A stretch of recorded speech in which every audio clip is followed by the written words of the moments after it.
ಇನ್ನು ಸಚಿವ ಸಂಪುಟದ ವಿಸ್ತರಣೆ ಆದ ನಂತರ ಮಂತ್ರಿಗಿರಿ ಸಿಗದಿದ್ದಕ್ಕೆ ಅನೇಕ ಜನ ಅಸಮಾಧಾನವನ್ನು ವ್ಯಕ್ತಪಡಿಸ್ತಾ ಇದ್ದಾರೆ. ಇದಕ್ಕೆ ಸಂಬಂಧಪಟ್ಟಂತೆ ಕೆಎಸ್ಆರ್ಟಿಸಿ ಅಧ್ಯಕ್ಷ ಸ್ಥಾನಕ್ಕೆ ಎಸ್ಆರ್ ಶ್ರೀನಿವಾಸ್ ಈಗ ರಾಜೀನಾಮೆಯನ್ನು ಕೊಟ್ಟಿದ್ದಾರೆ. ಪಾಲಿಟಿಕ್ಸ್ ಅನ್ನೋದು ದೊಡ್ಡ ಡಬಲ್ ಗೇಮ್, ಇದು ಸಂಪೂರ್ಣ ಮೋಸದಿಂದ ಕೂಡಿದೆ ಅನ್ನುವಂತಹ ಮಾತನ್ನು ಎಸ್ಆರ್ ಶ್ರೀನಿವಾಸ್ ಹೇಳ್ತಾ ಇದ್ದಾರೆ.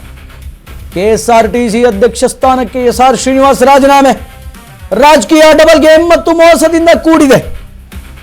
ನಮಗೆ ಗಾಡ್ ಫಾದರ್ ಇರಲಿಲ್ಲ, ಅದಕ್ಕೆ ಮಂತ್ರಿಗಿರಿ ನಮಗೆ ಸಿಗಲಿಲ್ಲ. ಸ್ವಪಕ್ಷದ ವಿರುದ್ಧವೇ ಶಾಸಕ ಎಸ್ಆರ್ ಶ್ರೀನಿವಾಸ್ ಈಗ ಗುಡುಗಿದ್ದಾರೆ. ಸಚಿವ ಸ್ಥಾನ ಸಿಗದಿದ್ದಕ್ಕೆ ಎಸ್ಆರ್ ಶ್ರೀನಿವಾಸ್ ಬೇಸರವನ್ನು ವ್ಯಕ್ತಪಡಿಸ್ತಾ ಇದ್ದಾರೆ. ನನಗೆ ಸಚಿವ ಸ್ಥಾನ ಕೊಡಬೇಕಂತ ಜನ ನಿರಂತರವಾಗಿ ಹೇಳ್ತಾ ಇದ್ದಾರೆ.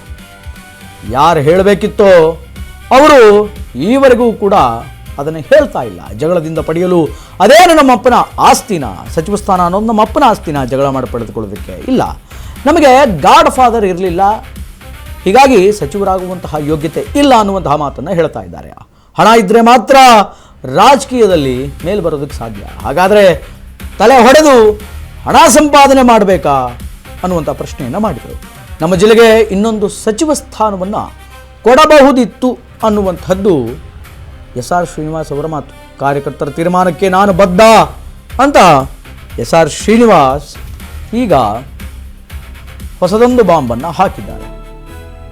ಕೆಎಸ್ಆರ್ಟಿಸಿ ಅಧ್ಯಕ್ಷ ಸ್ಥಾನಕ್ಕೆ ಎಸ್ಆರ್ ಶ್ರೀನಿವಾಸ್ ರೈಟ್ ನಾವು ರಾಜೀನಾಮೆಯನ್ನು ಕೊಟ್ಟಿದ್ದಾರೆ. ಪಾಲಿಟಿಕ್ಸ್ ಅನ್ನೋ double game. Politics is double game. ಯಾರ ಹತ್ರ ದುಡ್ಡಿರುತ್ತೆ ಅವರು ಮಾತ್ರ ಪಾಲಿಟಿಕ್ಸಲ್ಲಿ ಬೆಳವಣಿಗೆಯನ್ನು ಏಳಿಗೆಯನ್ನು ಕಾಣೋದಕ್ಕೆ ಸಾಧ್ಯ. ಇಲ್ಲ ಅಂತಂದರೆ ಯಾರೂ ಕೂಡ ಬೆಳೆಯೋದಕ್ಕಾಗೋದಿಲ್ಲ. ನನಗೆ ಗಾಡ್ ಫಾದರ್ ಇಲ್ಲ ಪಾಲಿಟಿಕ್ಸಲ್ಲಿ.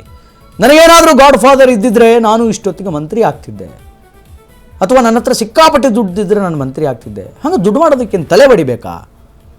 ಆದ್ದರಿಂದ ನನ್ನ ಕಾರ್ಯಕರ್ತರು ಏನು ಹೇಳ್ತಾರೆ, ಅವ್ರ ನಿಲುವೇನಿದೆ ಅದಕ್ಕೆ ನಾನು ಬದ್ಧ ಅನ್ನುವಂತಹ ಮಾತನ್ನು ಎಸ್ಆರ್ ಶ್ರೀನಿವಾಸ್ ಹೇಳಿದರು. ಮತ್ತು ನನ್ನ ಜಿಲ್ಲೆಗೆ ಮತ್ತೊಂದು ಸಚಿವ ಸ್ಥಾನವನ್ನು ಕೊಡಬೇಕಿತ್ತು ಅಂತ ಹೇಳಿದರು. ಈಗ ಕೆಲ ಜಿಲ್ಲೆಗಳಿಗೆ ಸಚಿವ ಸ್ಥಾನವೇ ಕೊಟ್ಟಿಲ್ಲ. ಯಾರು ಹೇಳ್ಬೇಕು, ಜನ ಹೇಳ್ತಾ ಇದ್ರು ಅಷ್ಟೇ. ಯಾರು ಹೇಳ್ಬೇಕಾಗಿತ್ತು ಅವರು ಹೇಳಿಲ್ಲ, ಅದಕ್ಕೆ ಮಾಡೋಕ್ಕಾಗಲ್ಲ.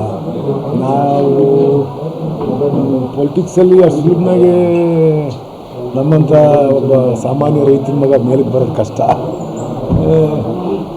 ಅದು ಇಲ್ಲಿ ಯಾರ ಗಾಡ್ ಫಾದರ್ಸ್ ಬೆಳೀಬೇಕು, ಇಲ್ಲ ತಲೆ ಹೊಡೆದು ಹಣ ಸಂಪಾದನೆ ಮಾಡಿರಬೇಕು, ಇಲ್ಲ ಬೇರೆ ಥರದ ಏನಾದ್ರು ಕಲ್ತಿರ್ಬೇಕು. ಪೊಲಿಟಿಕ್ಸ್ ಸರ್ವೈವಲ್ ಆಗುತ್ತೆ, ಇದು ಕಷ್ಟ ಐತೆ ಅಂತ ಮತ್ತೊಮ್ಮೆ ನಮಗೆ ಸಾಧಿದ್ದಾರೆ. ಏನು ಯಾರನ್ನೂ ಕೇಳಿರಲಿಲ್ಲ, ಆಶ್ವಾಸನೆ ಕೊಟ್ಟಿದ್ದೀವಿ. ಆಶ್ವಾಸನೆ ಅದೇ ನಮ್ಮ ಅಪ್ಪನ ಆಸ್ತಿ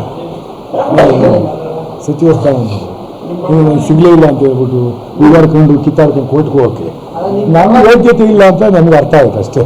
ಯೋಗ್ಯತೆ ಇದ್ದರೆ ನಮಗೆ ಗುರ್ಸರಿದ್ರೆ ಗುರ್ಸರು, ಎಲ್ಲೋ ಒಂದು ಕಡೆ ನಮಗೆ ಅರ್ಹತೆ ಇದ್ದರೆ ಅವಕಾಶಗಳು ಒದಗಿಬಿಡ್ತಾರೆ. ಇವತ್ತಾದರೆ ಅವಕಾಶಗಳು ಬರಬೇಕು ಅಂತಂದರೆ ಗಾಡ್ ಫಾದರ್ಗಳಿರಬೇಕು, ನಮ್ಮನ್ನು ಬಲವಾಗಿ ಸಮಸ್ಯೆಗಳು ಅವಕಾಶ ಕೊಡಿಸೋಂಥ ಅಂತ ಇರಬೇಕಾಗುತ್ತೆ ಅಂತ ಹೊಸ ಪಾಠ ಈ ಕೊನೆ ಕಾಲದಾಗ ಅನುಭವ ಆಯ್ತು ಅಷ್ಟೇ. ಗುರುತಿಸ್ತಾರೆ ಅಂತ ಅಂದ್ಕೊಂಡಿದ್ದೆ, ನಾನು ಮಾಡ್ತಾರೆ ಅಂತ ಅಂದ್ಕೊಂಡಿದ್ದೆ. ಯಾರೋ ಬುದ್ಧಿ ಅದ್ರ ಬಗ್ಗೆ ಚರ್ಚೆ ಮಾಡಿ ಏನಾಗಬೇಕಾಗುತ್ತೆ. ಏನಾರು ಆಗಿದ್ರೆ ಚರ್ಚೆ ಮಾಡೋದ್ರಿಂದ ಏನಾದರೂ ನನಗೆ ಕಾರ್ದು ಮಂತ್ರಿ ಮಾಡ್ತಾರೆ ಅನ್ನೋದಾದರೆ ಮಾಡೋಣ. ಅದನ್ನ ಮೀರಿ ಎಲ್ಲ ಹೋಗೈತೆ, ಎಲ್ಲ ಓದ್ತಾಂಡವ್ರೆ, ಎಲ್ಲ ಮಂತ್ರಿಗಳು ಆಗಿವ್ರೆ, ಎಲ್ಲರಿಗೂ ಒಳ್ಳೇದಾಗಲಿ, ಒಳ್ಳೆ ಕೆಲಸ ಮಾಡಲಿ ಅಂತ ಹಾರೈಸ್ತಾರೆ. ಜನ ಹೇಳ್ತಾ ಇದ್ರು ಅಷ್ಟೇ.